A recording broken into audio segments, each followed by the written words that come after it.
a esta nueva forma de educar.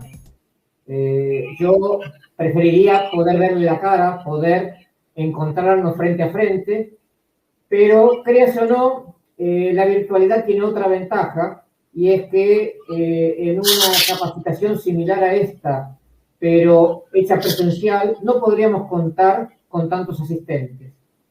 Hoy tenemos gente de muchos países distantes que se verían imposibilitados de viajar si quisiéramos hacerlo presencial en Cartagena o en Centroamérica. Me van a tener transfiriéndole mis conocimientos, mis experiencias durante 5 jueves consecutivos. Esta primer charla, este primer módulo es quizá el más pesado de todos, porque vamos a hablar de las bases, vamos a hablar de los principios. No me voy a meter en complicaciones ni en fórmulas, pero tenemos que entender cuáles son los conceptos, los diferentes principios que rigen las comunicaciones ópticas. Después, poco a poco, nos iremos metiendo más en las cuestiones prácticas de los diferentes dispositivos ópticos, ver criterios de diseño, criterios de construcción, instrumentos de medición, etc. Bueno, sin extenderlo demasiado, vamos a entrar a la presentación.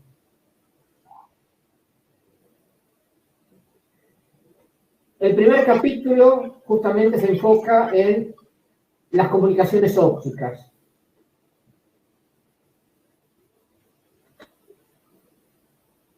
Llamamos comunicaciones ópticas a todas aquellas que de una forma u otra utilizan a la luz como medio de transmisión. Esta luz puede ser visible o no visible, pero estamos hablando siempre de luz, de imágenes, de gestos. Al igual que todo sistema de comunicaciones, vamos a diferenciar 3 elementos básicos: un transmisor, un medio de transmisión o canal de comunicación y un receptor. En el transmisor lo que vamos a hacer es codificar la información que queremos transmitir, información que puede ser video, audio, datos. La vamos a codificar y la vamos a montar sobre alguien que la transmita. En el caso más común va a ser para modular un haz de luz. El canal de comunicación o el medio que permite que esa señal se transmite desde el transmisor hasta el receptor puede ser un medio físico o puede ser un medio inalámbrico. De la misma manera que ocurre con las comunicaciones tradicionales de RF. Podemos tener comunicaciones wireless o podemos tener comunicaciones a través de un vínculo físico, cable coaxial, fibra óptica o cableado UTP. Finalmente, en el otro extremo de la comunicación tenemos el receptor, que es el encargado de recuperar la información que queremos enviar y que el transmisor se encargó de codificar y montar sobre una portadora. Nosotros siempre pensamos en comunicaciones ópticas y lo asociamos inmediatamente con la fibra óptica. Sin embargo, las comunicaciones ópticas son mucho más viejas. Tenemos formas no tecnológicas y que están vinculadas con el lenguaje corporal, con lo gestual, y que permiten que 2 personas se comuniquen o se entiendan sin necesidad del habla. Tenemos así gestos que usamos a veces para comunicarnos. Ahí vemos en el dibujo la persona que está indicando que quiere 2 unidades de algo. También en nuestra vida cotidiana muchas veces usamos gestos cuando estamos manejando el vehículo y se nos cruza otro, y tenemos un gesto para mandar al que hizo la maniobra incorrecta con todos sus parientes.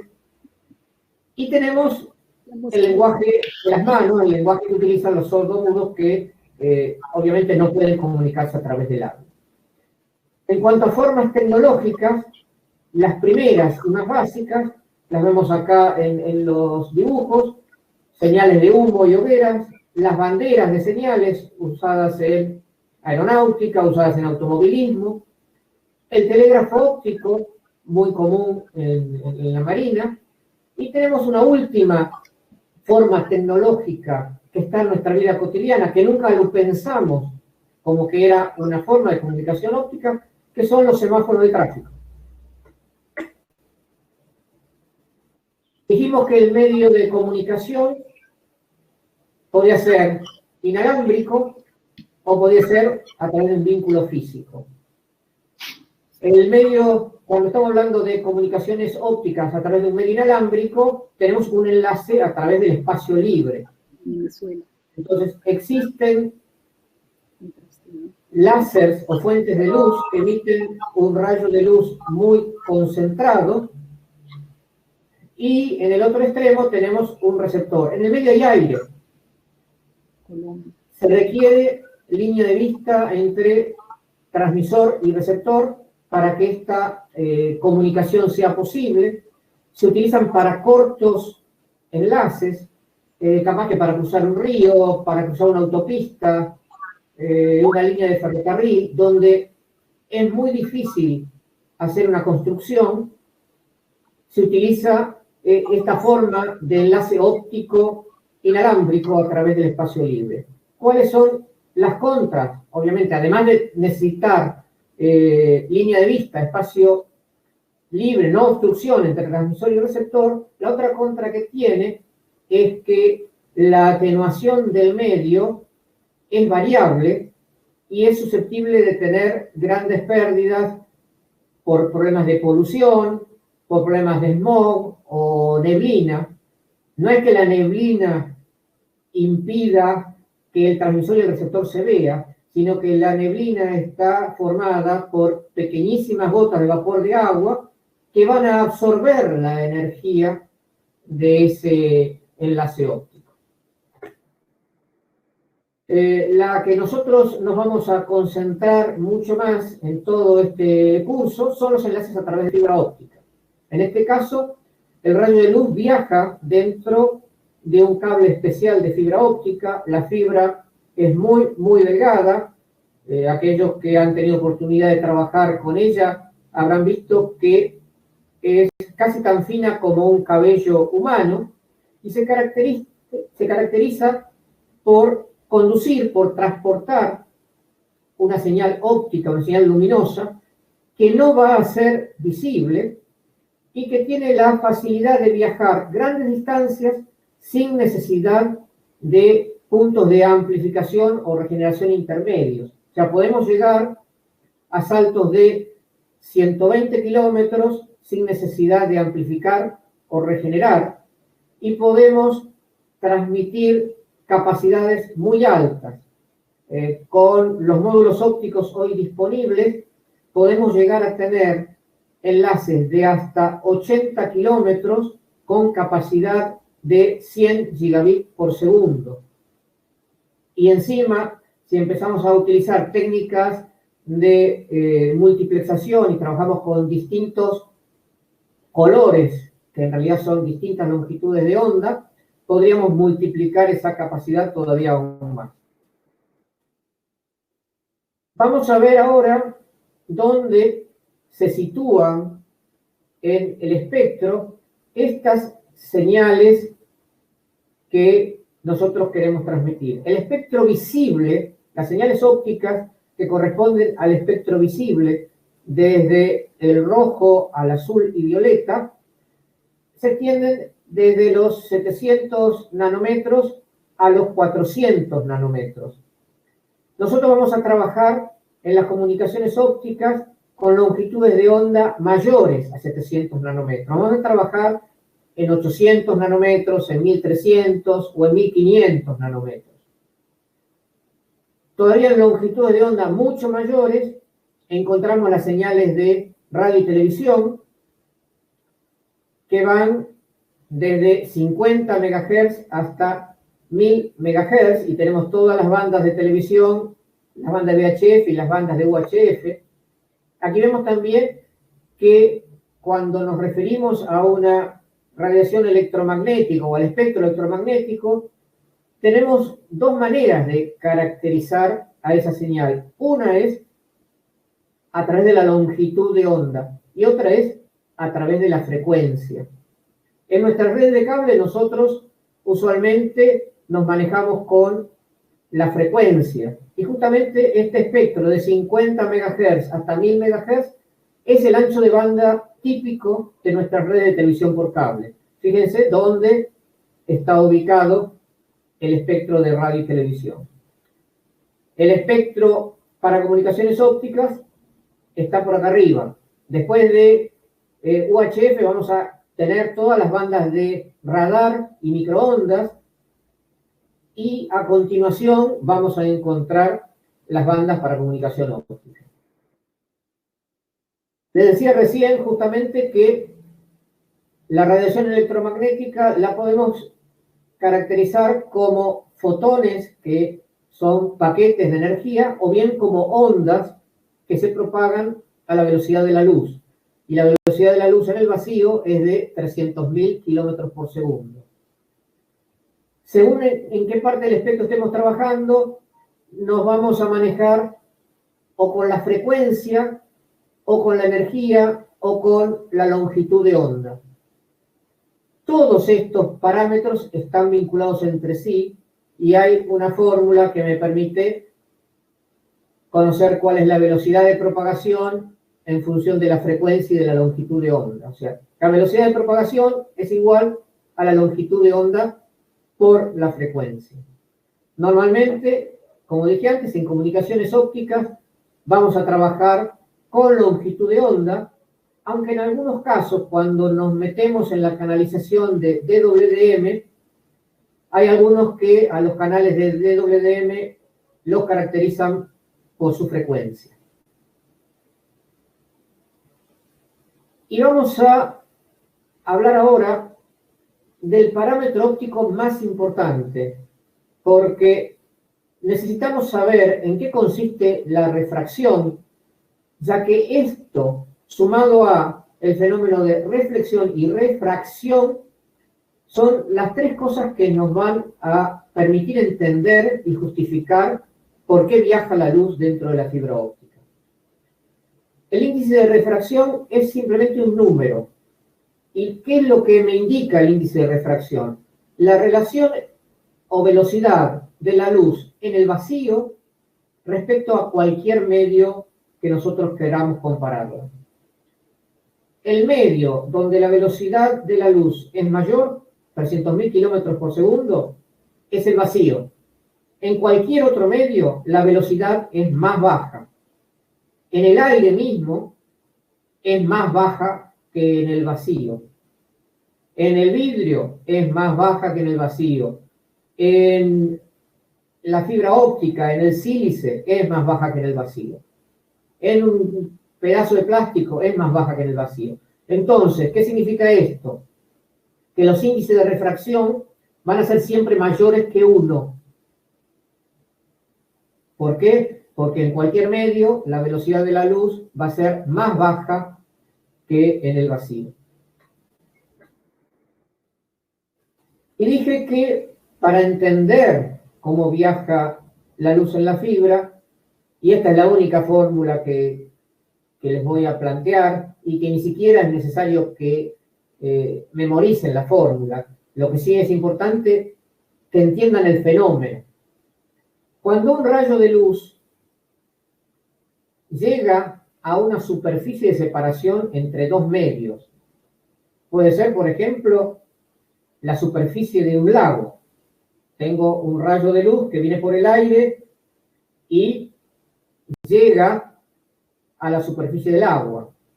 Ahí se refleja parte de la energía. Y esta onda reflejada tiene como característica que el ángulo que forma con la perpendicular es igual al ángulo de incidencia. Pero no solo se refleja, sino que también hay una parte de energía que pasa al segundo medio. Pero hay un cambio en el ángulo, y este cambio del ángulo está definido por la ley de Snell. Como idea conceptual rápida es que cuando el índice de refracción del segundo medio es mayor, por ejemplo, estamos pasando del aire al agua, la velocidad de propagación en el agua es menor, el índice de refracción es mayor, Cuando paso a un medio donde el índice de refracción es mayor, el ángulo se achica. Esta onda refractada forma un ángulo más chico que el ángulo de incidente.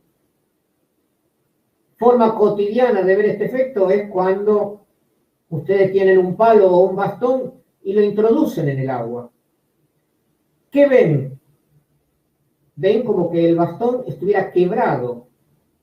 Es en cierto modo una ilusión óptica creada por este fenómeno de reflexión y refracción.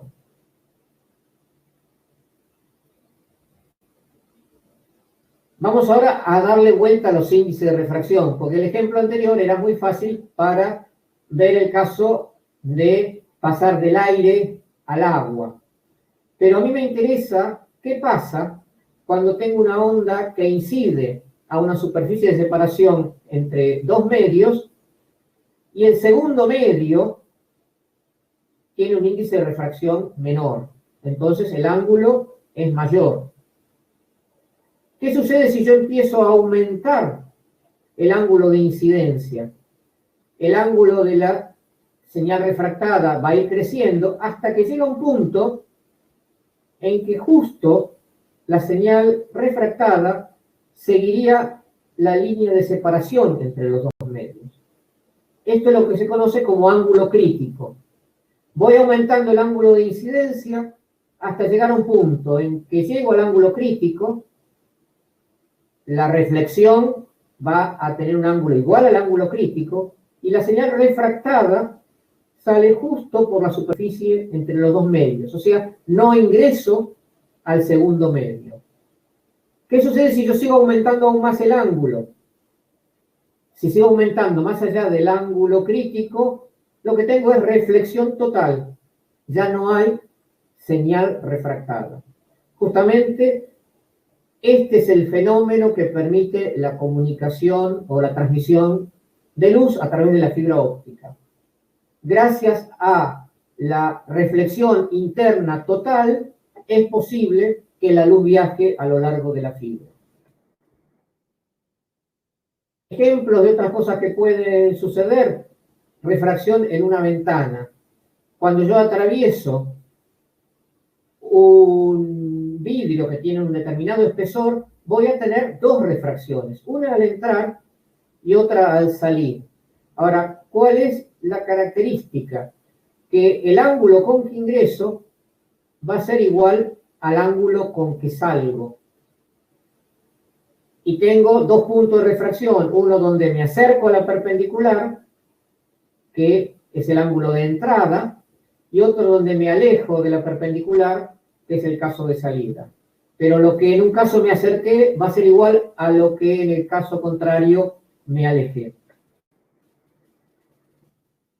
En el caso de una lente voy a tener también dos refracciones, pero como la lente es curva, no se va a cumplir eso de que el ángulo de incidencia o de ingreso es igual al ángulo de egreso.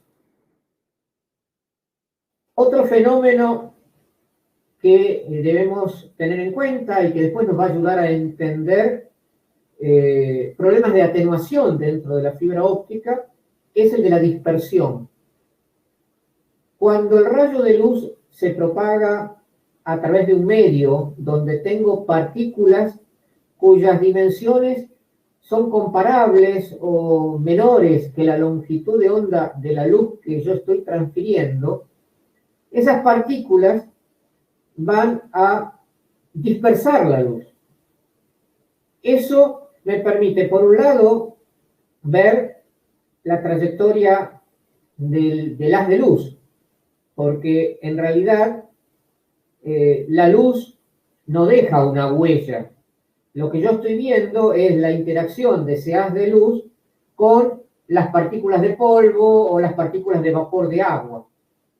Eso nosotros lo vemos comúnmente cuando manejamos en días de mucha neblina, donde los focos del auto, la luz, parece que uno viera un tubo de luz porque justamente las partículas de agua en suspensión dispersan el haz de luz de los faros del auto. También en un puntero láser cuando estamos en zonas donde hay partículas de polvo o donde tenemos vapor de agua. Absorción es otro fenómeno que después vamos a tener en la fibra y que genera atenuación. Las moléculas que están en el camino de la luz y las partículas o impurezas que están en el camino de la luz van a producir una atenuación porque absorben energía y esa absorción de energía es dependiente de la longitud de onda. En un ejemplo cotidiano, el ozono que está presente en la atmósfera atenúa o absorbe la radiación ultravioleta, pero deja pasar la luz visible. Para nosotros tiene el efecto deseado de la protección y por eso estamos tan preocupados del agujero de ozono, porque al reducirse la capa de ozono, desaparece esa protección natural que filtraba la radiación ultravioleta. Fenómeno de interferencia óptica. Nosotros hemos visto muchas veces con señales eléctricas que cuando a un mismo punto confluyen dos señales de la misma frecuencia y de diferente fuente, puede darse una interferencia constructiva o destructiva según que esas señales lleguen en fase o en contrafase. Lo mismo sucede con la luz y la forma de ejemplificar y de ver el efecto de interferencia óptica es esto que se conoce como experimento de Young, que consiste en interponer en la fuente de luz una pared, un papel o algo que la bloquee totalmente, salvo un pequeño agujero. ¿Para qué? Esto es para tener una fuente puntual de luz a partir de la cual se genera un frente de onda. Si interponemos después otro obstáculo con dos agujeros, ese frente de onda se va a dividir en dos frentes de onda diferentes y van a interactuar entre sí generando puntos en donde se suman y refuerzan, tenemos una interferencia constructiva, y puntos en donde se anulan o se restan, tenemos una interferencia destructiva. Entonces, en una pantalla, lo que veríamos son círculos oscuros y círculos claros, según corresponda a la suma o a la resta de esos dos frentes de onda. Un último punto que va a afectar a la luz y que tenemos ejemplos en nuestra vida cotidiana con la luz visible es la polarización. La luz tiene polarización circular, o sea que la podemos descomponer en dos componentes, una vertical y otra horizontal. Tenemos cristales especiales que permiten filtrar una de las dos polarizaciones. Entonces yo tengo la luz que tiene polarización circular incidiendo en un lente y me quedo con una luz que tiene polarización lineal. Esto me permite construir lentes que son antirreflejo, y otro ejemplo muy común son las lentes para cinematografía tridimensional. ¿Cómo funciona la cinematografía tridimensional? Estoy proyectando en forma superpuesta dos imágenes, pero una con luz de una polarización vertical, y la otra con luz de la polarización horizontal. Cada imagen debe ir dirigida a cada ojo, y es después el cerebro el que hace la composición espacial para llegar al efecto 3D. Entonces, frente a cada ojo debo colocar un lente que deje pasar solamente una polarización de la luz. Si agarro esos anteojos y superpongo dos lentes, voy a ver un efecto como el que aparece en el borde inferior derecho de la pantalla. Cuando lo giro, llega un momento en que anulo totalmente la luz. O sea, si yo cruzo al lente que me deja pasar la polarización vertical con el que me deja pasar la polarización horizontal, llega un punto donde no pasa nada.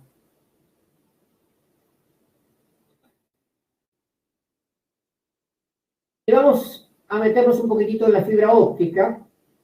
Con eso cerramos el primer bloque, que es el de las generalidades de la comunicación óptica, y después vamos a entrar más en detalle con lo que es la fibra óptica y cómo funciona. El cable de fibra óptica, como dije antes, es un cable muy delgado, de vidrio o de plástico, que en determinadas condiciones va a permitir la transmisión de la luz. En realidad, estamos hablando no de uno, sino de dos materiales. O sea, el pelo de fibra óptica tiene un núcleo que va a ser por donde viaja la luz y una cubierta externa que llamamos cladding. El núcleo es el core, es el alma de la fibra, y la cubierta externa es el cladding. El core y el cladding deben de tener diferente índice de refracción, y lo que se busca es que la luz viaje por reflexión interna total en la interfase entre el núcleo y el cladding. Fíjense en dimensiones. Arriba tenemos un cabello humano visto con un microscopio y abajo tenemos un cable de fibra óptica. El diámetro de la parte externa de la fibra óptica es de 125 micrones. Y acá, fíjense que es muy pequeñito el core o el núcleo, es de 8, 9 o 10 micrones. Es menos de la décima parte del diámetro total de la fibra óptica. ¿Cuáles son los componentes del cable de fibra óptica? Bueno, la fibra es solo una parte, pero la fibra en sí es muy frágil y entonces, en primer lugar, tiene el acrilato, que es una capa de pintura que me permite identificar y diferenciar un pelo de fibra de otro. Después tenemos un buffer, que ya puede llegar a ser de 400 micrones o de 900 micrones, que es para darle más cuerpo o mayor resistencia. Y según el tipo de cable, vamos a tener solamente la fibra y el acrilato, o la fibra, el acrilato y un buffer. Todo eso va metido dentro de un tubo. El término luz es holgado, o sea, la fibra va suelta dentro de ese tubo. ¿Por qué? Porque no queremos transmitir esfuerzos mecánicos o fuerzas de tracción que puedes estar soportando el cable a la fibra. Incluso esos esfuerzos a veces son por variaciones de temperatura. Por fuera del luz tube tenemos hilos de Kevlar o de aramida, que son hilos dieléctricos que lo que buscan es darle resistencia mecánica, resistencia a la tracción a este cable. Tenemos el hilo de rasgamiento, que lo que permite es, tirando ese hilo de rasgamiento, ese hilo corta la cubierta de PVC, o sea, permite abrir el cable. Aquí vemos un poco ampliado cómo sería la fibra vista de frente. El núcleo de 8, 9 o 10 micrones, en celeste el revestimiento externo o cladding de 125 micrones, y un poquito más tenemos la cubierta de acrilato. ¿Por qué nos empeñamos en usar fibra óptica? Yo diría que hay tres razones. En primer lugar, es insensible a los campos eléctricos y magnéticos. O sea, la señal que yo transmito dentro de la fibra es luz. Un problema que sufrimos a lo largo de toda nuestra vida en el cable fue el ingreso de interferencias externas. Y sobre todo esto era un gran problema cuando estábamos trabajando en la vía de retorno. En entornos industriales, donde hay mucho ruido, hay muchas máquinas, hay chispas, hay motores, la interferencia también es un problema. Por eso, la fibra óptica es usada no solo en comunicaciones y para transmisiones en larga distancia, sino también es usada en aeronáutica, en electrónica industrial y en aviación. De la misma manera que no me va a afectar el ingreso de interferencia, otra característica de la fibra es que no irradia. Nuevamente, en el cable, el tema de las fugas o las irradiaciones eran un problema que nos obligaba muchas veces a salir con una antenita a ver por qué punto del cable coaxil que había resultado dañado, o un conector mal armado, o una instalación clandestina, se estaba fugando señal. En el caso de telefonía, que teníamos múltiples pares telefónicos dentro del famoso cable multipar, el multipar eran pares trenzados, en realidad no estaban blindados, y existía irradiación, y la manera que tratamos de cancelar esa irradiación justamente es trenzando los hilos. Entonces, de por sí, en un cable multipar existe irradiación, y el mayor problema es que esa irradiación puede ser captada por un par vecino. Entonces, generaba un fenómeno que se conocía como crosstalk, o modulación cruzada, o transferencia de información que iba por un par al par de al lado. Esto hacía que cuando lo que se transmitía era voz, uno pudiera llegar a escuchar una comunicación telefónica que se estaba cursando por el par vecino.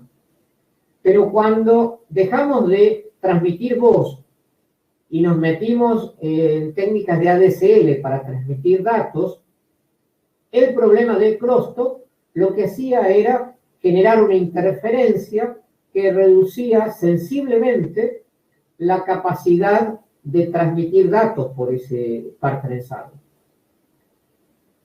Otra característica de la fibra óptica es que es muy liviana, tiene muy baja atenuación. Dijimos antes que podíamos tener saltos de 100, 120 kilómetros sin amplificación ni regeneración.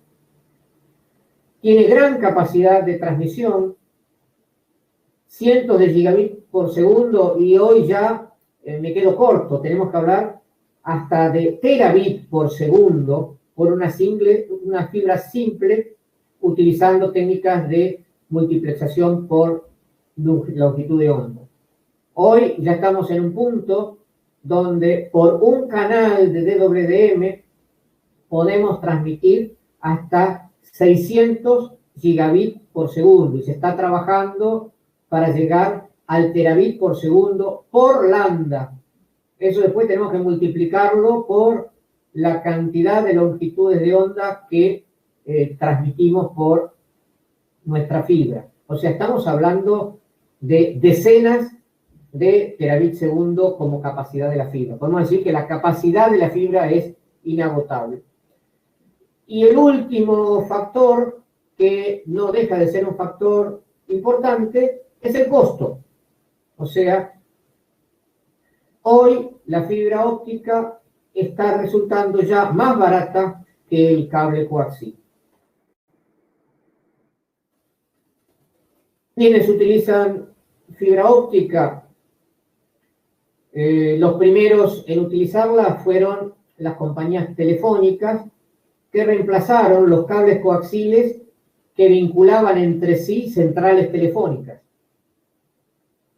Después empezaron a reemplazar las microondas y el satélite en enlaces de larga distancia, incluso en enlaces submarinos intercontinentales.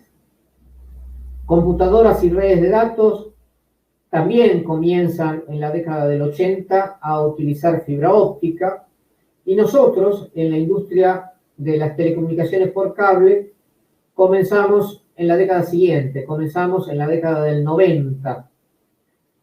Típicamente, en el caso de Argentina, el vuelco hacia la fibra óptica lo encontramos con la migración de la arquitectura tradicional de árbol y rama, que tuvimos desde el nacimiento de la televisión por cable, años 70, años 80, hacia arquitecturas híbridas de fibra y cable coaxil, que se dio alrededor de, o a mediados de los 90, año 93, año 95. Finalmente, como comentaba antes, una de las características de la fibra es la inmunidad al ruido y que es insensible a interferencias, y eso hace que sea utilizado en sistemas de control industrial por la industria automotriz y por la industria aeronáutica. Cerramos el primer capítulo, que es general de las comunicaciones ópticas, para ahora meternos más en detalle en un análisis de cómo se comporta, qué pasa adentro de la fibra óptica. Aprovecho para comentarles que como la cantidad de inscriptos es altísima, ya lo dijo Luz Marina al iniciar este curso, que tenemos más de 2.100 inscriptos, la posibilidad de contestar preguntas sobre la base del 1 a 1 se vuelve prácticamente imposible. Lo que vamos a hacer es, los invito a quien tenga una duda o quiera consultar algo, lo escriba en el chat. Vamos a juntar todas las preguntas y al principio del próximo jueves comenzaremos aclarando las dudas más importantes que ustedes hayan tenido. Les pido incluso que estas dudas sean vinculadas exclusivamente a los temas que estamos presentando ahora, porque puede ser que ustedes tengan dudas de algo que va a venir más adelante, incluso que esperen sobre el final de la charla, como para ver si la consulta incluso no está aclarada con alguno de los comentarios que yo voy haciendo más adelante. Bueno, nos metemos en la fibra óptica. Como dijimos antes, la fibra óptica es un cable muy delgado. Puede ser de plástico o de vidrio, pero lo que son las telecomunicaciones ópticas, vamos a trabajar siempre con fibra óptica de vidrio. En determinadas condiciones se va a comportar como si fuera una guía de onda, pero en vez de ser una guía de onda de las que nosotros conocemos en microondas, va a permitir conducir una onda de luz y va a permitir transportar esa señal luminosa a muy grandes distancias. Como también comenté antes, no es un pelo de fibra de un único material, sino que tiene un núcleo core con un índice de refracción de 1,5 y una cubierta o cladding con un índice de refracción de 1,48 y medio. Recuerden el ejemplo que vimos antes de reflexión interna total, donde considerábamos un haz de luz que venía de un medio y pasaba a otro de menor índice de refracción. Lo que buscamos y lo que queremos es que la luz viaje por reflexión interna total entre el núcleo y el cladding, y de esa manera toda la energía quede concentrada adentro del núcleo.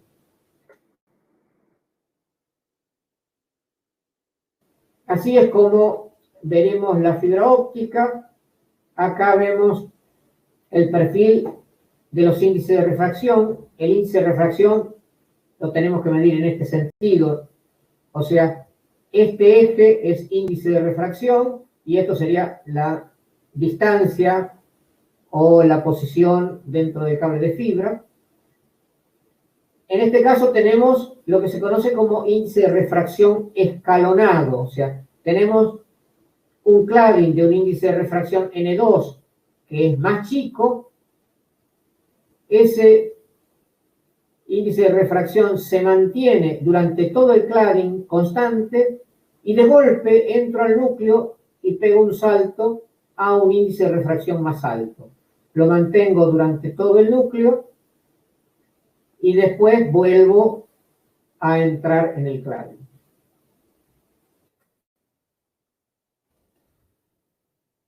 Aquí nos vamos a detener un poco.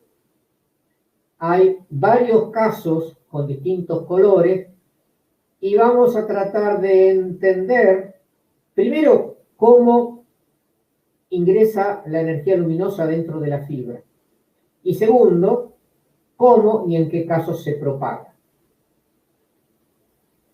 O sea, el primer caso es una onda luminosa que viene en este sentido y que choca con esta superficie de separación. O sea, estoy atacando de frente al núcleo, pero en realidad no lo estoy atacando perfectamente de frente. Quiero ver qué pasa cuando lo ataco con diferentes ángulos. Tenemos un primer caso de análisis que es el rayo marcado en rojo. Todo aquel haz de luz que le pegue al núcleo de la fibra con un ángulo mayor a R4 se refleja. Cuando llego a este rayo rojo, estoy en la situación límite que sale justo por la superficie de separación. Para ángulos menores, tengo ya el caso de este rayo negro. Primero voy a conseguir que entre. Pero después de que entró, el rayo negro, ¿qué pasa? Entró. Estoy adentro del núcleo. Llego a la interfase entre el núcleo y el cladding. Se refracta. Llego a la interfase entre el cladding y el aire. Se vuelve a refractar. Es un rayo que se pierde. Logré entrar a la fibra, pero no viajo dentro de la fibra. ¿Cuál es el caso límite para que el rayo de luz entre a la fibra y se pueda propagar? Es el rayo azul. Es lo que llamamos ángulo de aceptación. Todo rayo que entre o que ataque a la fibra con un ángulo menor al ángulo de aceptación va a entrar y se va a propagar. Ahora bien, fíjense que el rayo azul, si bien es el caso límite, tampoco me sirve. ¿Por qué? Porque se refractó, ingresó, pero después en la interfase entre el núcleo y el cladding empieza a viajar por la superficie de separación entre el núcleo y el cladding. Entonces se atenúa rápidamente. Lo que a mí me interesa son ángulos menores al ángulo de aceptación, donde entonces voy a tener reflexión interna total. Nuevamente, el fenómeno que explica, el fenómeno que justifica la transmisión de luz dentro de la fibra óptica es la reflexión interna total en la interfase entre el núcleo y el cladding. Ahora, después dirán, y bueno, tengo infinitos ángulos que me van a permitir, o sea, una vez que tengo reflexión interna total, podría viajar con cualquier ángulo. Y eso es lo que me va a diferenciar las fibras monomodo de las fibras multimodo. La fibra monomodo, por las dimensiones, me va a permitir solamente la propagación en un determinado ángulo, que va a ser un ángulo muy pequeño. O sea, permito que viaje y se propague un solo modo. En cambio, en las fibras multimodo van a poder viajar múltiples modos. Después vamos a ver que esto genera un problema cuando hablemos del fenómeno de dispersión, porque vamos a tener dispersión modal porque modos diferentes recorren caminos diferentes. Entonces, ¿qué resulta? Yo excito la luz, excito la fibra con un pulso de luz y ese pulso de luz me va a llegar ensanchado al otro extremo. ¿Por qué? Porque como cada modo recorrió un camino diferente, el modo más bajo recorrió el camino más corto y llegó antes, y el modo más alto viajó reflejándose continuamente entre el núcleo y el cladding. El camino es más largo, llega más tarde, el pulso se ensancha. Y ese ensanchamiento del pulso me va a interferir con un pulso vecino, o sea, me va a limitar la máxima velocidad que yo puedo transmitir por la fibra.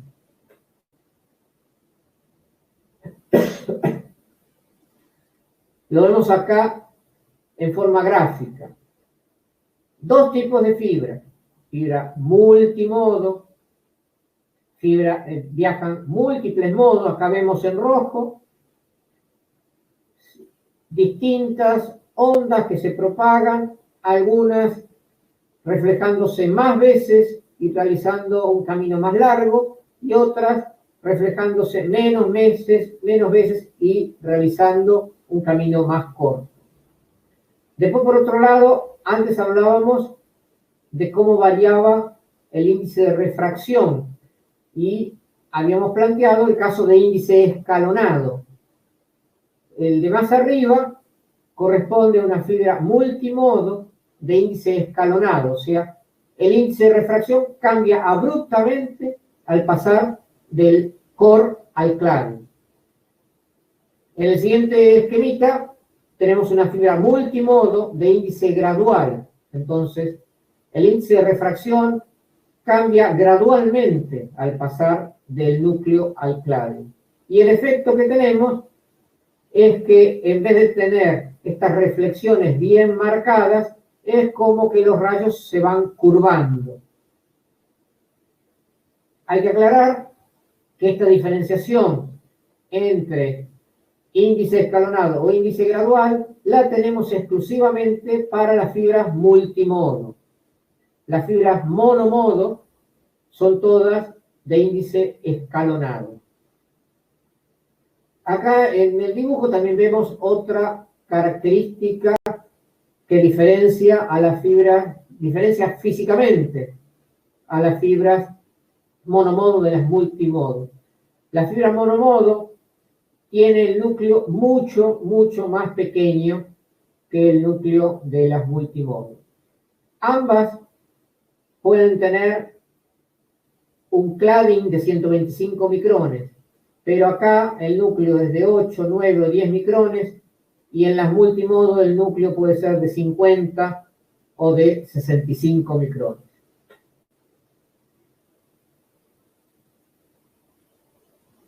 Otra forma gráfica de verlo. Tenemos arriba la fibra multimodo, como dije antes, el núcleo 50, 62 o 100 micrones, el cladding 125 micrones. La monomodo, el núcleo 8, 9 o 10 micrones, el cladding igual. O sea que si yo los veo de afuera, las dos fibras son similares. La diferencia la vamos a tener en que el área del núcleo es mucho mayor en la multimodo que en la monomodo.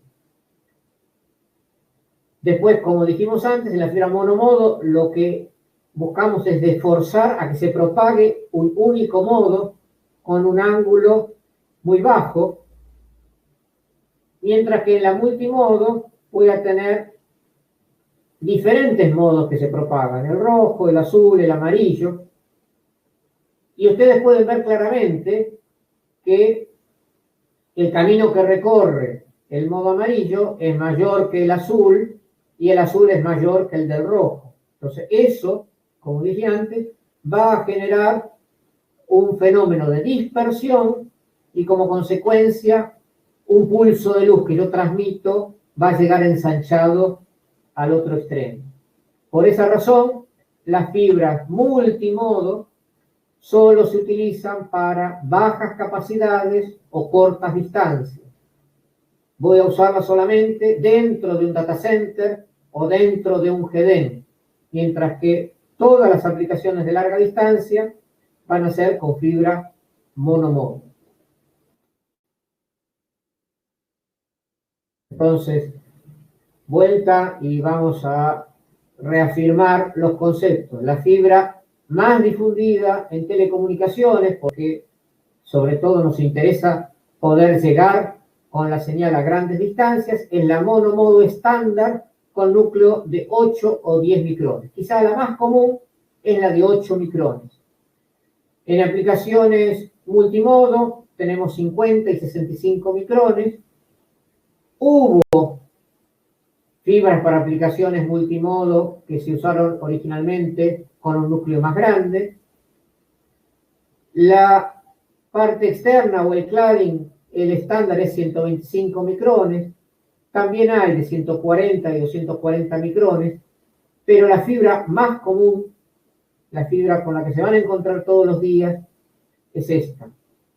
SMF es Single Mode Fiber, 8 micrones de núcleo, 125 micrones de cladding. SMF 825 es la fibra óptica más común en telecomunicaciones.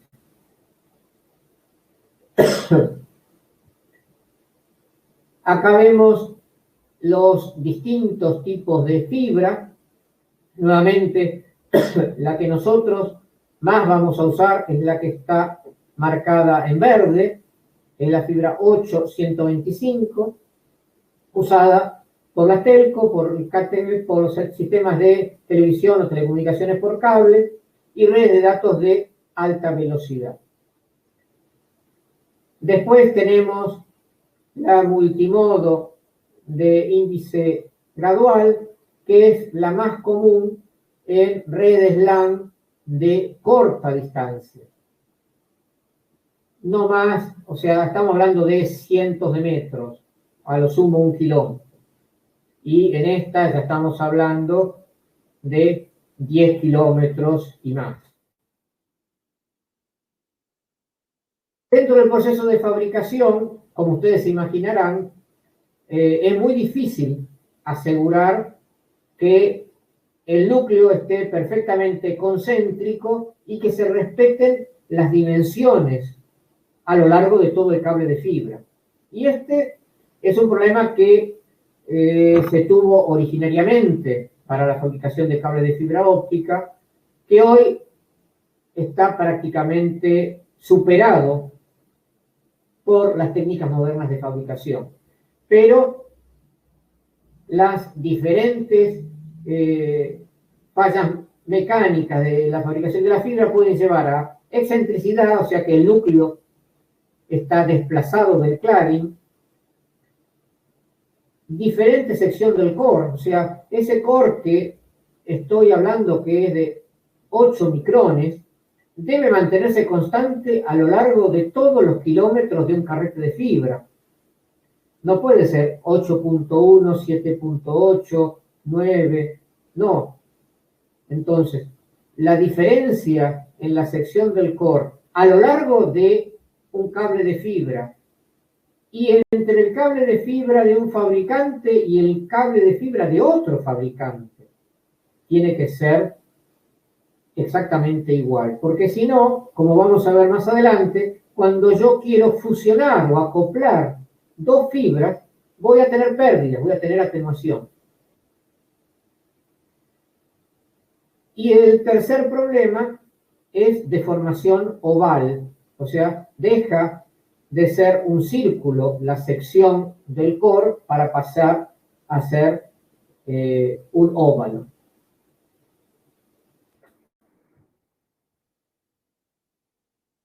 La pérdida que tiene el cable de fibra óptica, si bien es muy baja cuando lo comparamos con un cable coaxil, al igual que la atenuación en los cables coaxiles era sensible y variaba con la frecuencia, acá en el caso de la fibra óptica, la atenuación va a variar de acuerdo a la longitud de onda.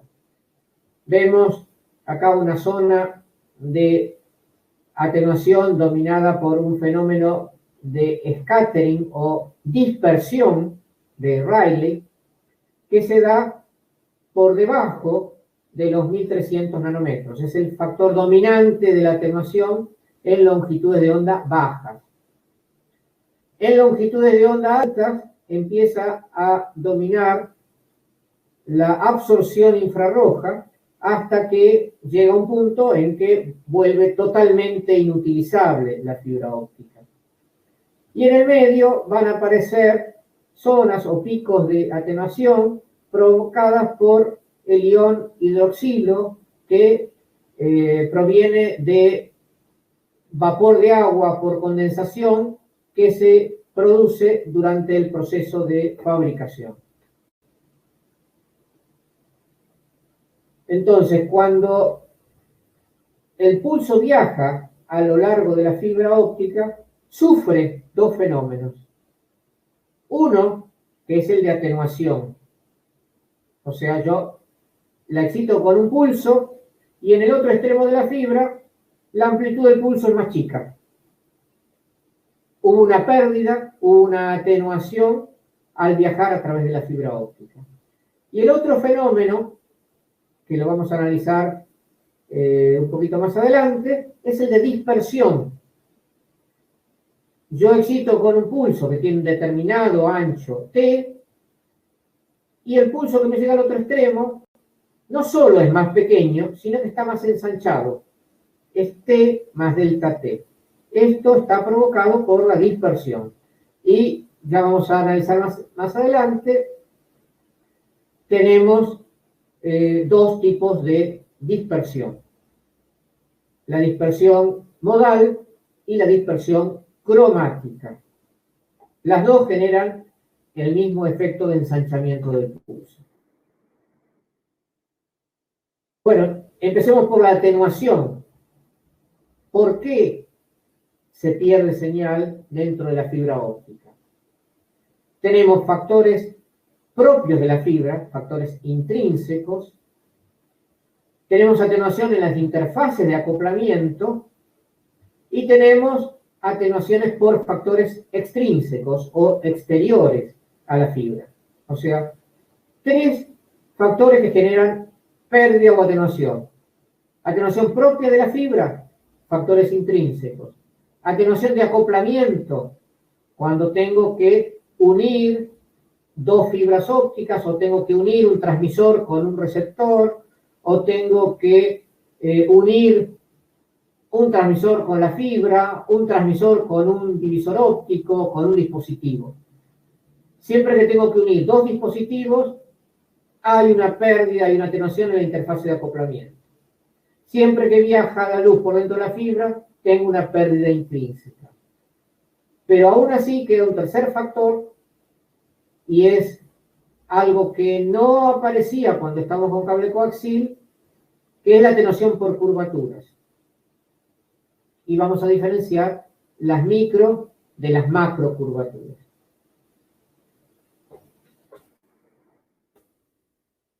Dentro de los factores intrínsecos tenemos la dispersión, que vimos que dominaba la transmisión en bajas longitudes de onda, la absorción molecular, que es la del ion hidroxilo y la absorción infrarroja, y después por imperfecciones propias de la fabricación en la interfase entre el núcleo y el cladding. No nos olvidemos que la luz viaja por reflexión interna total en la interfase entre el núcleo y el cladding, o sea que esta interfase también juega un rol fundamental para la transmisión.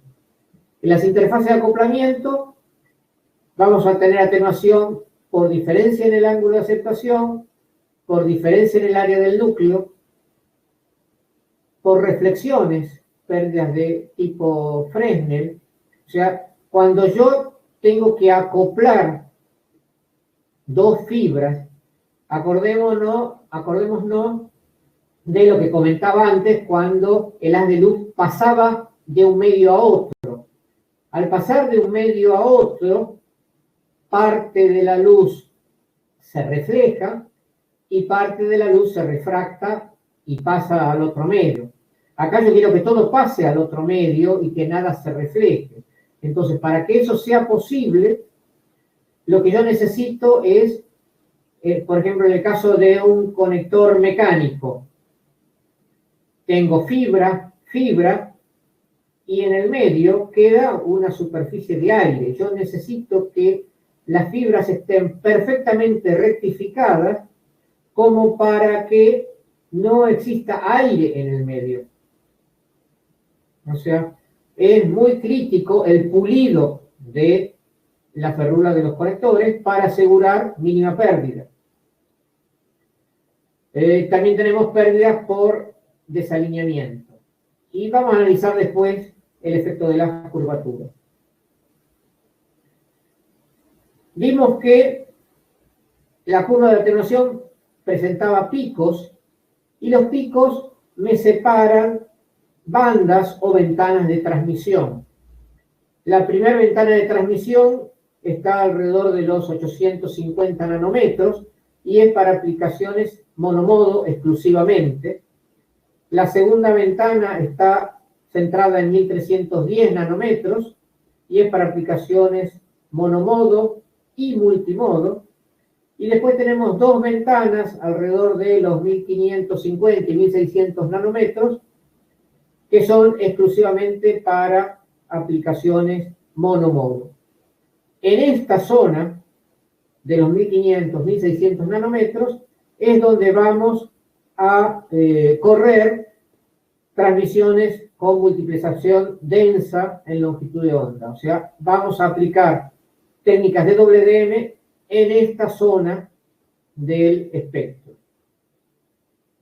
Vemos también otro detalle, y es que acá tenemos dibujado tres curvas, una con rayas, otra con punto y otra en trazo continuo, que representan diferentes periodos de la fibra óptica.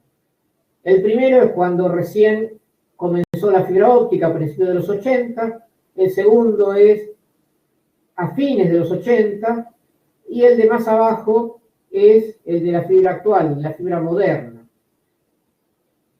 ¿Qué cosa ustedes notan? En primer lugar, que la atenuación va bajando. O sea, a medida que se van perfeccionando las técnicas de fabricación de la fibra óptica y tenemos un mayor grado de pureza, la atenuación es menor. Y el otro tema que notamos es que el pico producido por el ion hidroxilo en torno a los 1400 nanómetros y en torno a los 950 nanómetros cae sensiblemente. O sea, antes era imposible pensar en una comunicación óptica en torno a los 1400 nanómetros. Hoy, prácticamente podemos utilizar todo el espectro óptico desde 1300 hasta 1650 nanómetros.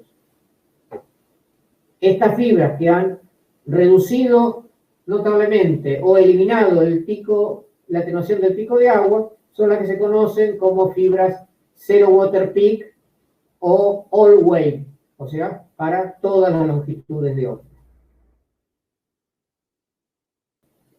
Vamos a meternos un poquitito más en los detalles de la atenuación.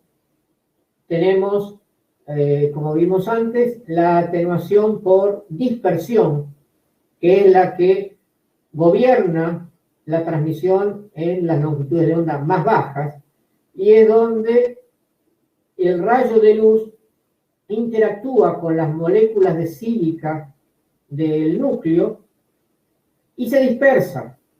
Vamos a tener rayos de luz que se propagan en la dirección deseada, rayos de luz que se pierden, por refracción pasan al cladding y se pierden, es energía perdida, y parte de la energía que va a volver hacia atrás y es lo que va a permitir el uso de los reflectómetros ópticos, porque el OTDR, los reflectómetros ópticos, lo que hace es inyectar en la fibra un haz de luz y va a tener una referencia de cómo viaja ese pulso de luz en la fibra por la señal reflejada hacia atrás por las moléculas del núcleo.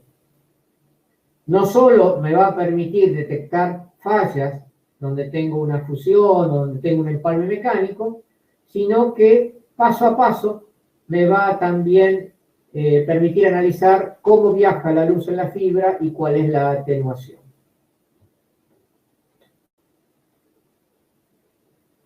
La otra atenuación es la atenuación por absorción y dijimos que diferenciábamos dos absorciones, la absorción infrarroja, que es la que empezamos a encontrar en longitudes de onda mayores a los 1550, 1650 nanómetros, y llega un punto en que me vuelven inutilizable a la fibra óptica, y el ion hidroxilo, que tiene picos de atenuación en 950 nanómetros, en 1380 y en 2730 nanómetros.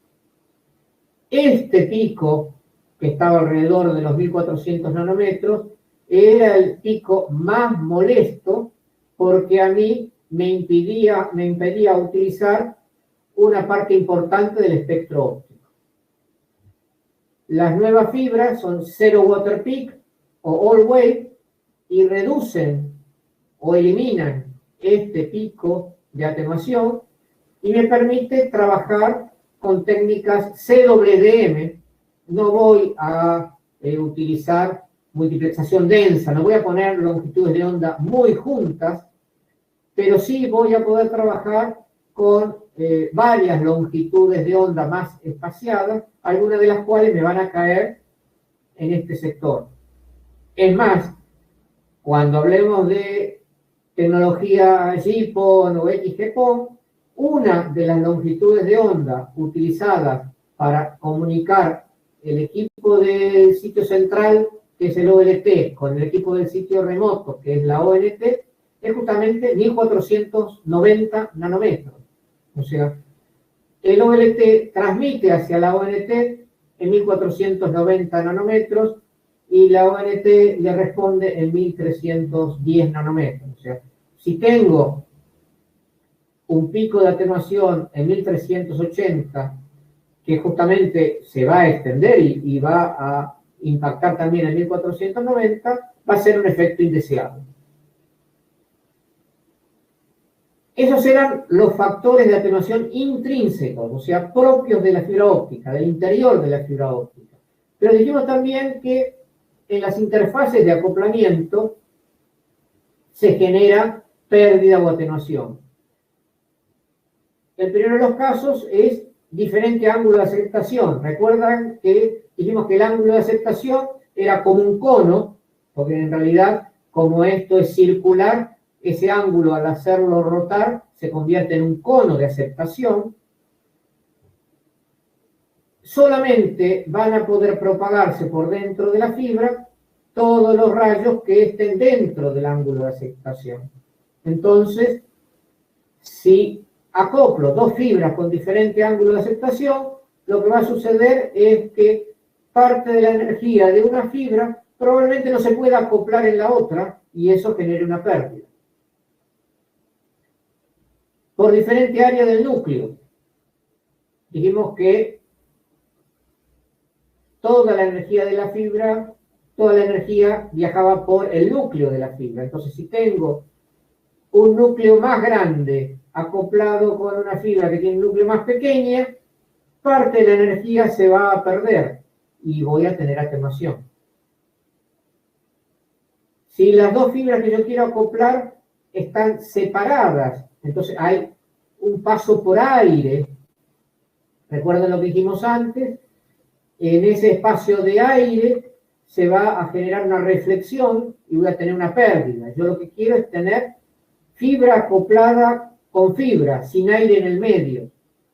En el caso de los conectores, tenemos conectores ultra polished, o sea, con un pulido muy fino como para garantizar que no va a quedar aire cuando se acopla un conector contra otro. En los empalmes de fibra de tipo mecánico no tengo pulido. Yo tengo una fibra que la corto, otra fibra que la corto, entran por una especie de cuña que lo que hace es alinear las dos fibras tratando de asegurar, garantizar que se enfrenten núcleo con núcleo. Piensen que esto es muy pequeño y muy delicado por las dimensiones de las cuales estamos hablando. El núcleo de 8 micrones para un pelo de fibra de 125 micrones y que esté perfectamente alineado con el de la fibra que lo enfrenta, no es cosa fácil. Pero además de que estén perfectamente alineados, yo necesito que no quede aire en el medio. Porque nuevamente, si queda un espacio de aire entre una fibra y otra, eso genera una reflexión y eso genera una pérdida. Entonces, ¿qué es lo que vamos a encontrar en los empalmes mecánicos o en los mismos conectores mecánicos que en el fondo tienen un empalme mecánico? Un gel. ¿Y por qué hay un gel? Porque el índice de refracción del gel es más cercano al índice de refracción del vidrio, de la fibra.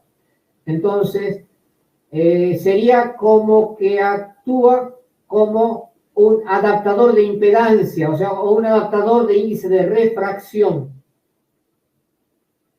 Reduce la reflexión. Entonces, ese gel que va dentro de un conector mecánico, que va dentro de un empalme mecánico, es muy importante para garantizar una baja atenuación. Por eso que, si bien los empalmes mecánicos y los conectores de campo son reutilizables, se aconseja no reutilizarlos más de 2 o 3 veces. ¿Por qué? Porque cuando yo abro el conector o el empalme y saco la fibra, al retirar la fibra, me estoy llevando también parte del gel que estaba dentro. Entonces, después de 2 o 3 usos, quedó muy poco gel y voy a tener una mayor atenuación. Otro factor que genera atenuación es el desplazamiento angular entre las fibras. Y finalmente, recuerdan que cuando hablamos de las deformaciones y excentricidades de las fibras, decíamos que podía haber una excentricidad, o sea, el núcleo estar desplazado o el núcleo estar ovalado. Entonces, cuando yo quiero acoplar dos fibras, si tengo mala concentricidad, yo tengo que tratar de alinear los núcleos, porque la energía viaja por el núcleo, y no los claven. O sea, las viejas empalmadoras alineaban las fibras por el cladding y entonces no podían garantizar una baja pérdida. Las empalmadoras modernas alinean por el núcleo, o sea, van a ver con una especie de microscopio cómo los motores de la empalmadora alinean las fibras antes de fusionar y para eso se guían por el núcleo. También todavía hay empalmadoras que alinean por el cladding, pero ya son pensadas no para un caso de redes de larga distancia, donde voy a tener muchas fusiones en cascada, sino para el caso de redes FTTH en una instalación, una acometida, un drop, donde solamente voy a tener una fusión. Y además se basan y se apoyan en que la calidad de las fibras actuales es muy superior a la que teníamos hace 20 o 30 años y no tenemos mayormente problemas de mala concentricidad. Un consejo muy importante a tener en cuenta, que muchas veces sucede en nuestras cabeceras de cable, porque en las cabeceras tengo gente de networking que no conoce tanto de fibra. Entonces, para ellos, un patchcord es un cable con un conector en cada punta que me va a hacer un puente.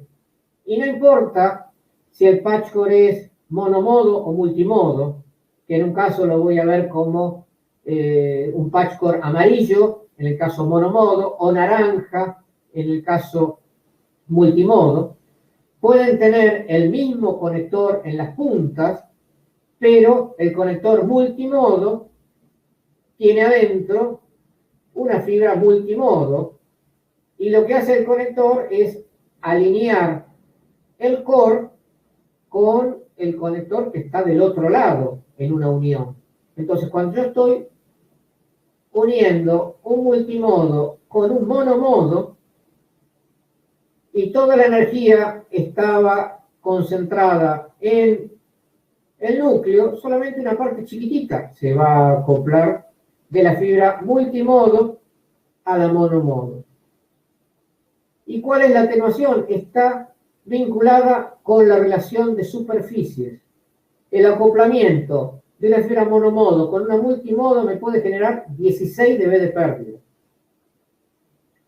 Incluso en fibras multimodo, tengo que tener en cuenta si estoy trabajando con 62,5 micrones o 50 micrones. Acá la diferencia ya no es tan grande, pero puedo tener 3 dB de atenuación. O sea, muy importante respetar el tipo de fibra en los patchcord y usar el que corresponda. Como factor externo a la fibra, dijimos finalmente que tenemos la atenuación por curvatura. Y dentro de las curvaturas diferenciamos lo que es el macro bending o macro curvatura o curvatura grande del micro bending, que es una curvatura pequeña. El macro bending en general lo estamos generando nosotros cuando acomodamos un excedente de fibra dentro de una caja de empalme, o cuando acomodamos los patchcord en una bandeja. Tenemos que respetar una relación de 15 o 20 veces el diámetro del cable. El microbending podemos generarlo nosotros también, pero más comúnmente, como está acá mostrado en el dibujo, es generado por una fuerza externa que muerde al cable o por una imperfección en la interfase entre el núcleo y el cladio. Esta fuerza externa puede ser provocado en el proceso de fabricación por una maquinaria que cada X cantidad de metros muerde el cable. Entonces me está intercalando estas mordeduras que me van a generar pérdida. Y yo mismo, cuando armo una caja de empalme, una cosa que muchas veces sucede es que al cerrarla, con el cierre mordemos un pelo de fibra. Y generamos este problema. El macrobending es fácilmente visible y corregible. Si yo tengo un lacito de fibra que se cerró, lo puedo reacomodar en la bandeja o en la caja de empalme y corregir la atenuación por macrobending. La atenuación por microbending no es tan fácil de ver, y aún en el caso de que la vea o me dé cuenta que fue provocado por una mordida al cerrar una caja de empalme, es prácticamente imposible de corregir. O sea, una vez que yo mordí la fibra porque la presioné, ya generé una deformación y no es fácil volver atrás. Eso me va a obligar a cortar el cable y rearmar toda la caja de empalme. ¿Cómo identifico estas atenuaciones por curvatura con un OTDR y la diferencio de otro tipo de pérdidas? La clave está acá. La atenuación por curvaturas afecta más a las longitudes de onda mayores. O sea, yo con el OTDR hago una barrida en 1310 nanómetros y en 1550 nanómetros, y si la atenuación de un evento resulta mayor en 1550 nanómetros, es problema de curvatura. Si las dos atenuaciones son iguales, es problema del conector, es problema de la fusión. O sea, la atenuación por curvatura va a resultar mayor en mayores longitudes de onda. Y acá vemos lo que les decía antes. El radio de curvatura de un cable de fibra óptica debe ser de 10 a 20 veces el valor del diámetro externo del cable. Como mínimo, normalmente tomamos 15 veces.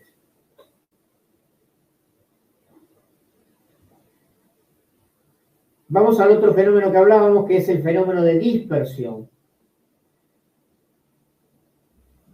Y para que se produzca la dispersión, necesitamos que consideremos diferentes rayos luminosos. ¿Y por qué tenemos distintos rayos luminosos? Por dos cosas. En primer lugar, porque por la fibra pueden propagarse más de un modo. Entonces, cada modo va a generarme un rayo luminoso que va a llegar con un tiempo de propagación diferente al otro extremo. ¿Cómo combato, cómo mejoro el problema de la dispersión modal? Trabajando con fibras monomodo. Entonces, con fibras monomodo corregí el fenómeno de la dispersión modal. Pero no es la única dispersión que yo tengo. La otra dispersión que yo tengo es la dispersión cromática.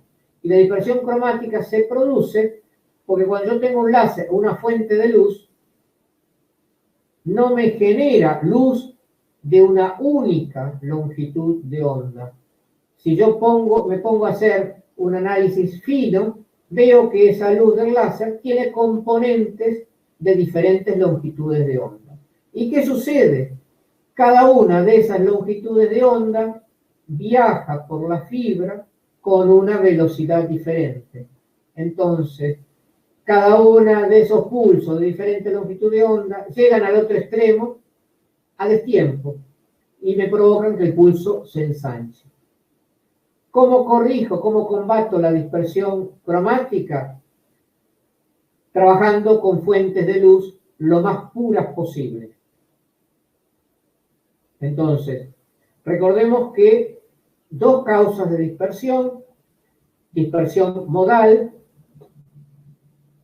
porque por la fibra podrían propagarse distintos modos, y la combato con las fibras monomodo. Dispersión cromática, porque mi fuente de luz no es lo suficientemente pura y tiene componentes de diferente longitud de onda, y cada longitud de onda se propaga con velocidad diferente. ¿Cómo lo combato? Tratando de que la fuente de luz sea lo más pura posible.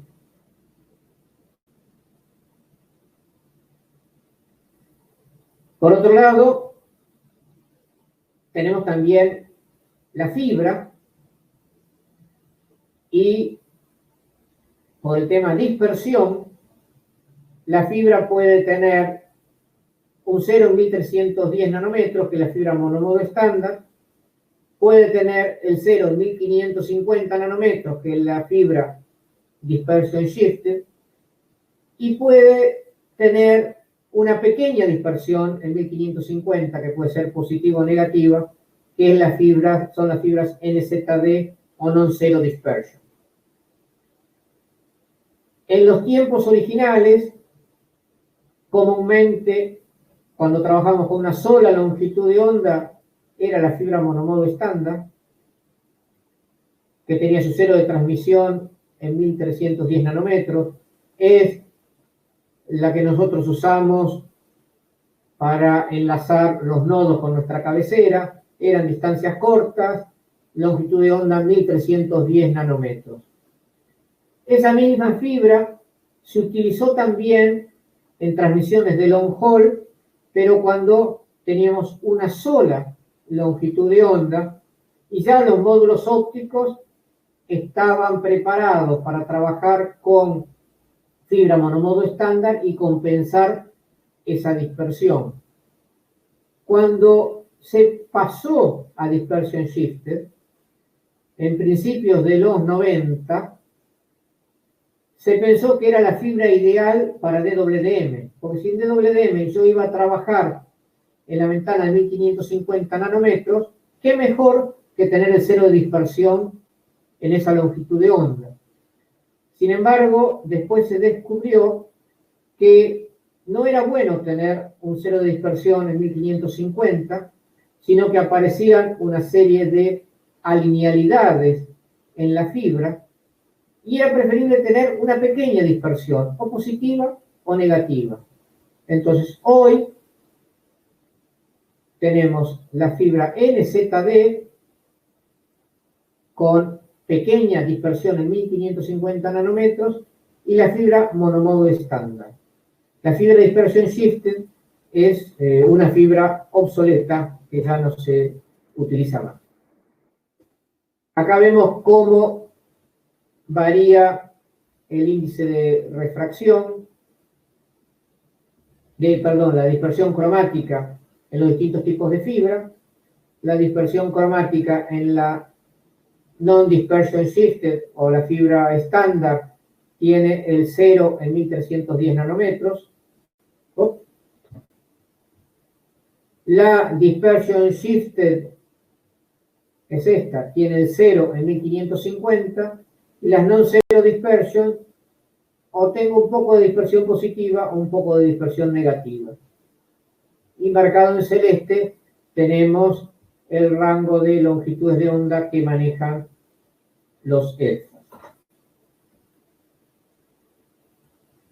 Otro problema que apareció es el problema del PMD. PMD es Polarization Mode Dispersion. En realidad es un tercer fenómeno de dispersión, porque hasta ahora habíamos hablado de dispersión modal y dispersión cromática, que eran las dispersiones tradicionales desde el origen de la fibra óptica. La PMD apareció después, empezamos a preocuparnos por este tipo de distorsión después, y sobre todo cuando empezaron los sistemas de DWDM de 40 GHz por lambda. Sistemas de DWDM que hoy ya son obsoletos. Hoy sobreviven los viejos de N por 10, o sea, 10 gigabits por lambda. Después vinieron los de 40, que al poco tiempo murieron. Los de 100 gigabits por lambda, que son los más comunes hoy. Y ya del de 100 saltamos al de 200, al de 400 y el de 600 gigabits por lambda. ¿Qué pasa con el PMD? Dijimos al principio que la luz tenía polarización circular y en consecuencia se puede descomponer en dos frentes de onda, uno de polarización vertical y otro de polarización horizontal. Si los dos frentes de onda viajan a la misma velocidad, se propagan a la misma velocidad, no tengo dispersión. Pero si uno viaja más rápido que el otro, los dos frentes de onda llegan a destiempo y eso me va a incrementar. Acá hay error de tipeo, esto es ver con B larga, bit error rate, o sea, el PMD me va a incrementar la tasa de errores y me va a limitar la máxima velocidad de transmisión. En el caso de los sistemas de WDM de 40 GHz por lambda, gigabit por lambda, perdón, que eran muy sensibles al PMD, fue cuando se puso de moda la certificación de los cables de fibra óptica una vez instalados. ¿Por qué? Porque el valor del PMD no solo depende del proceso de fabricación de la fibra, sino también de la instalación. Y el someter a la fibra a esfuerzos mecánicos durante el proceso de instalación producía pequeños ovalamientos o deformaciones de la fibra que se traducían en PMD. Entonces, estrictamente hablando, uno debería certificar las bobinas de fibra y medir el PMD antes de dárselo al contratista para instalar y después de instalarlos para certificar que el contratista haya hecho un trabajo correcto. Bueno, a pesar de que uno piensa que la fibra es un elemento lineal, tiene alinealidades y esas alinealidades me van a impactar en la velocidad de transmisión, en la distancia de transmisión, en la cantidad de longitudes de onda y en la máxima potencia que yo puedo inyectar dentro de la fibra. En los principios, hace 20 años, solamente nos preocupábamos de atenuación y dispersión. Después empezamos a considerar otra serie de alinealidades que debemos tener en cuenta y que requieren atención, como son el SBS, Stimulated Brilliant Scattering, el SRS, Stimulated Raman Scattering, el Four-Way Mixing y el Cross-Phase Modulation. Son todos fenómenos alineales. Quizá aquellos que venimos del mundo de telecomunicaciones por cable, la que nos suena más común y que en algún momento debemos tener en cuenta es el tema del SBS, porque el SBS impone una limitación en la máxima potencia que yo puedo inyectar dentro de un pelo de fibra óptica. Esa máxima potencia está en el orden de los 17 dB milivatios. ¿Puedo inyectar un poco más de potencia? Sí. Sí, el tramo de fibra que yo tengo a continuación es más corto. O sea, lo que me dice el SBS es que yo no puedo vencer un enlace de fibra muy largo simplemente por fuerza bruta. Eso me obliga a que el máximo salto, en el caso de señales analógicas o de modulación analógica, donde yo necesito llegar al punto de regeneración por lo menos con 0 dB o con 2 dB, es del orden de los 40 kilómetros. Es muy diferente la situación de un caso con modulación analógica, como les decía recién, en el caso nuestro de televisión por cable, cuando tenemos enlaces de televisión de 1550 nanómetros, al caso de transmisión de datos. ¿Por qué? Porque el umbral para la transmisión de datos es menos 25 decibeles. Y yo puedo excitar una fibra con 2 o 3 decibeles y entonces tengo un budget muy superior a si yo lo puedo excitar con 17 decibeles y tengo que llegar con 2. En un caso tengo un budget de 15 dB y en el otro caso tengo un budget de más de 25 dB. ¿Por qué se producen alinealidades en la fibra? Bueno, por un lado, el índice de refracción, que nosotros pensamos que es algo constante, varía con la potencia. Después, como dijimos antes, hay un fenómeno de scattering que, sea por Brullin o sea por Raman, también me genera linealidades. Esta es una formulita que indica cómo varía el índice de refracción con la potencia, y las conclusiones para minimizar las distorsiones no son, en cierto modo, lo que nos gusta, ¿no? Porque deberíamos reducir la potencia. Y bueno, pero yo no quiero reducir la potencia porque quiero llegar más lejos. Y debo incrementar el área efectiva, pero si incremento el área efectiva, ya dejo de tener una fibra monomodo y me voy a una fibra multimodo.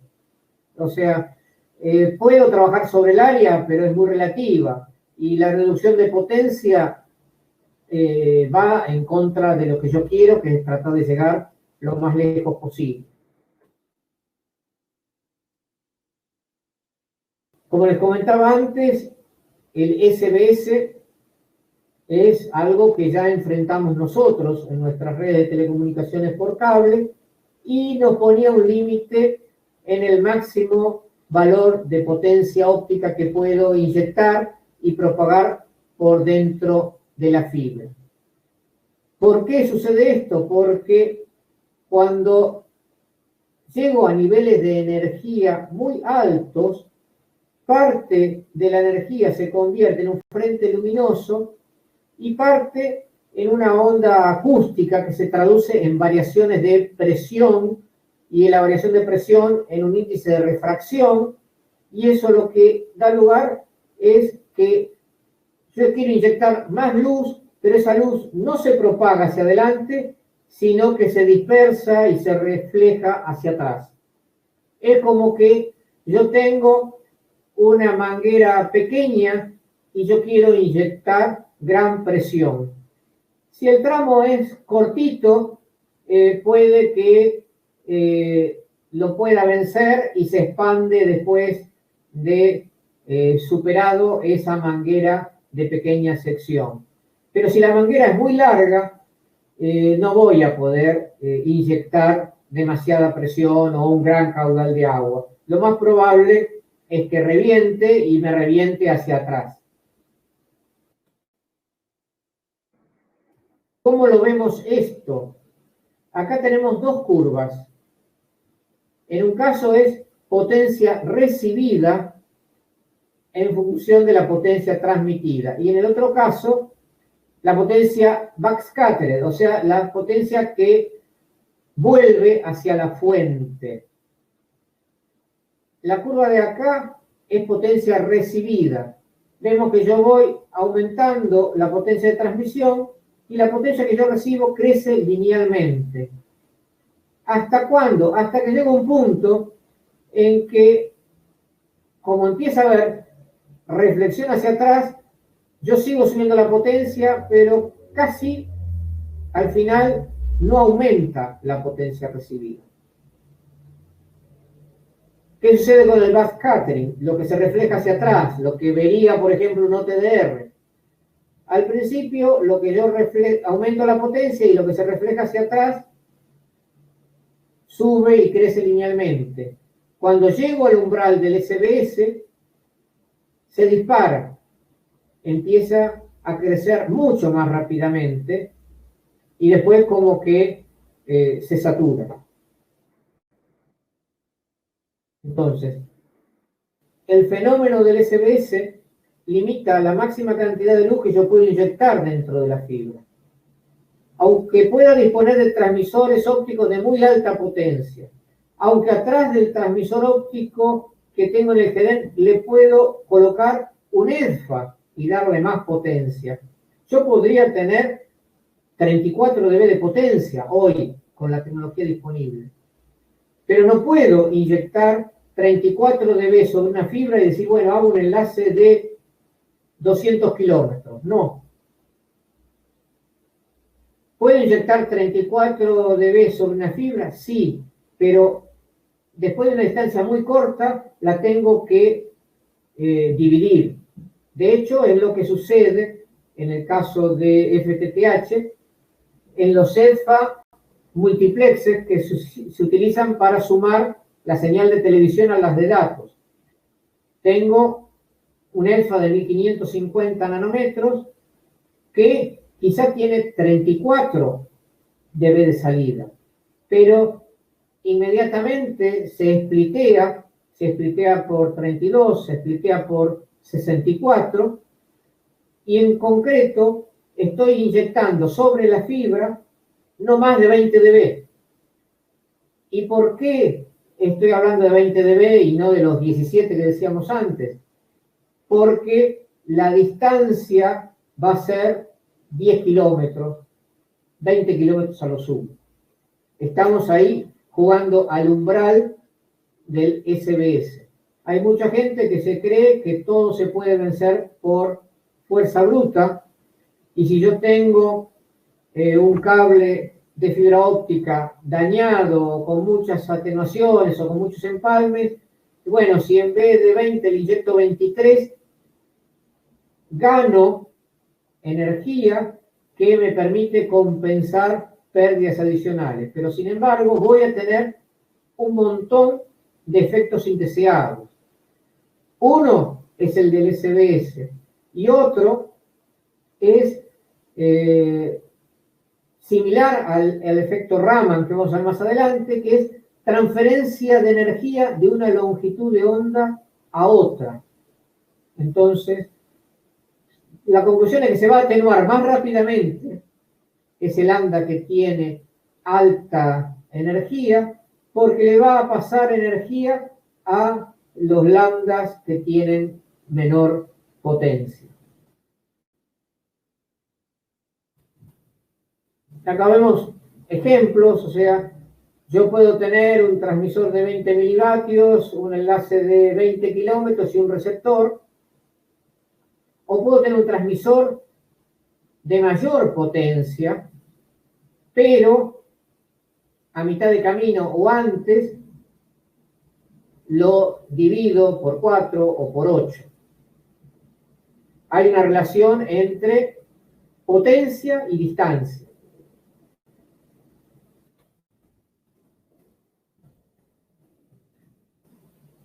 La otra linealidad que les comentaba, que es el Raman scattering, que a veces se utiliza para conseguir un efecto deseado, que son los amplificadores Raman. La linealidad es similar al SBS, pero se produce a potencias mucho más altas, y lo que se nota es una transferencia de energía, un bombeo de energía hacia las longitudes de onda más bajas. ¿Recuerdan lo que les comentaba antes del caso de FTTH? Las longitudes de onda más bajas son 1310 y 1490 nanómetros, que son utilizadas para transmisión de datos, y la longitud de onda más alta es la de 1550 nanómetros, que es la que se le usa para transmitir TV. El darle excesiva potencia a la longitud de onda de TV puede llegar a provocar un bombeo sobre las longitudes de onda más bajas, o sea, transferencia de energía hacia 1310 y 1490, y una atenuación excesiva en los 1550 nanómetros.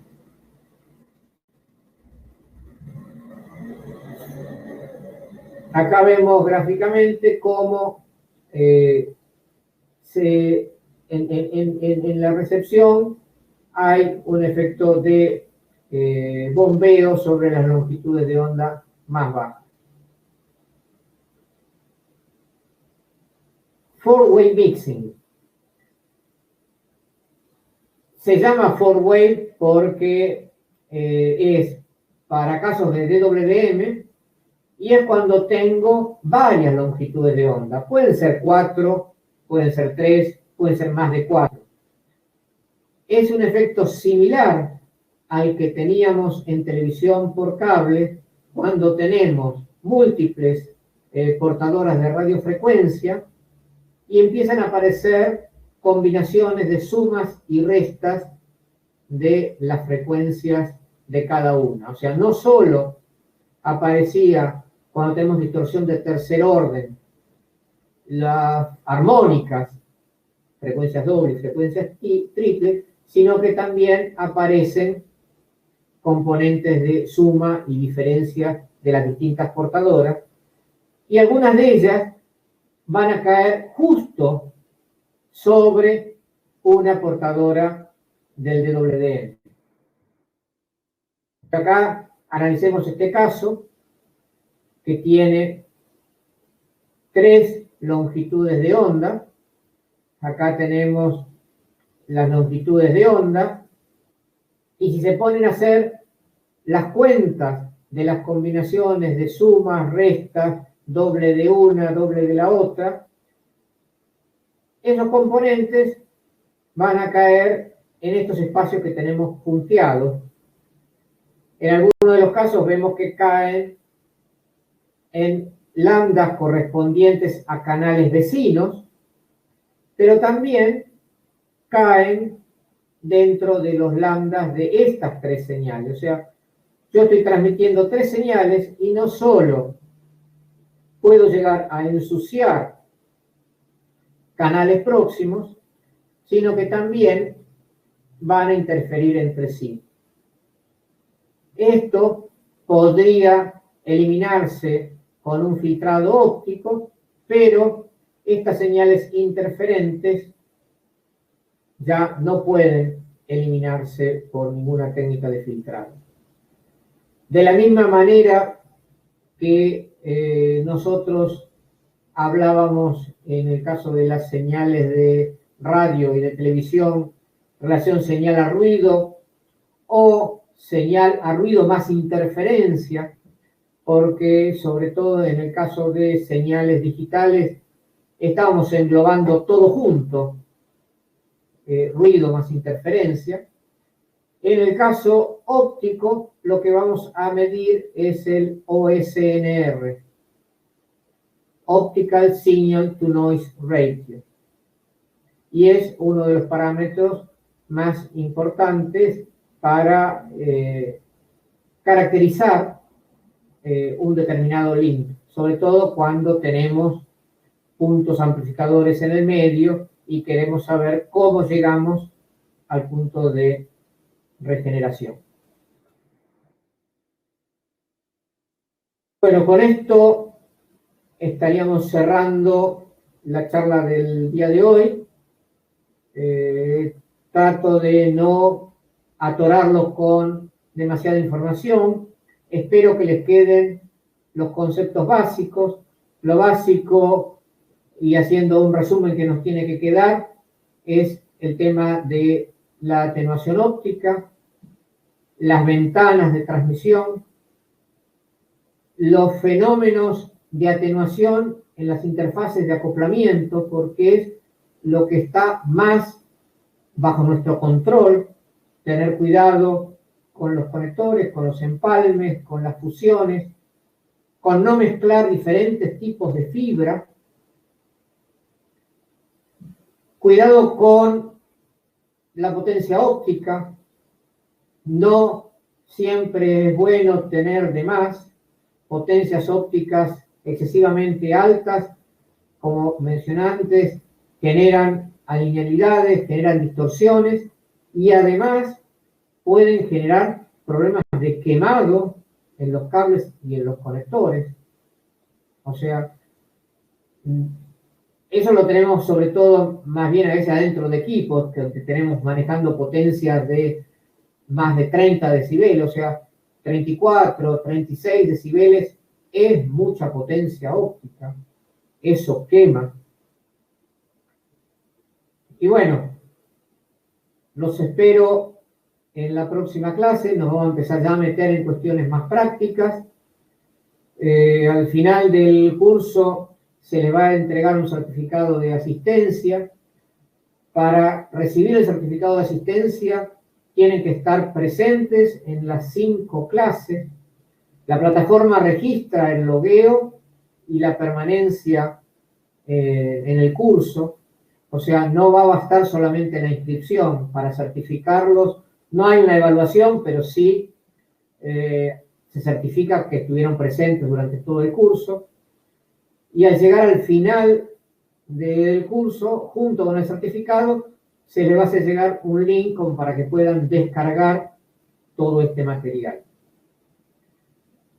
Como comentaba al principio, en lo que son dudas, la plataforma continúa abierta y ustedes pueden subir en el chat dudas que tengan, consultas, insisto, consultas referentes a lo que estuvimos hablando hoy. La clase que viene, consultas de los temas que estemos tratando. Porque si no, imagínense que 2.000 personas, con que cada uno haga una pregunta, tenemos 2.000 preguntas, y eso lo voy a tomar de base para el inicio de la clase próxima. O sea, arrancaremos aclarando dudas y después pasaremos a los temas específicos de la próxima clase. A todos muchas gracias por su asistencia. Los videos del curso van a estar en la página de Andina Link virtual y en YouTube. La certificación se le entrega únicamente a las personas que asisten durante todo el tiempo del curso. Hoy, por ejemplo, entraron 1.126 personas, pero en este momento hay 935. Solo se le da certificación a esas 935 que terminaron todo el curso, y así sucesivamente durante los 5 módulos. La certificación se dará al final del curso, certificado por Andina Link y por el profesor Juanito, y las memorias del curso se le harán llegar a los que estuvieron presentes en el curso, no a los que se inscribieron, que fueron 2.100 y pico de personas, que solamente se le mandará a las personas que estuvieron asistiendo al curso. Esas se le harán llegar al email de cada persona en un link donde los podrá descargar. Muchas gracias por su asistencia, me alegro y los felicito porque de todas maneras, educándonos es que podemos progresar. Buenas noches, profesor Juanito, muchas gracias, como siempre. Buenas noches a todos, los esperamos el próximo jueves. El próximo jueves. Muchas gracias, Juanito.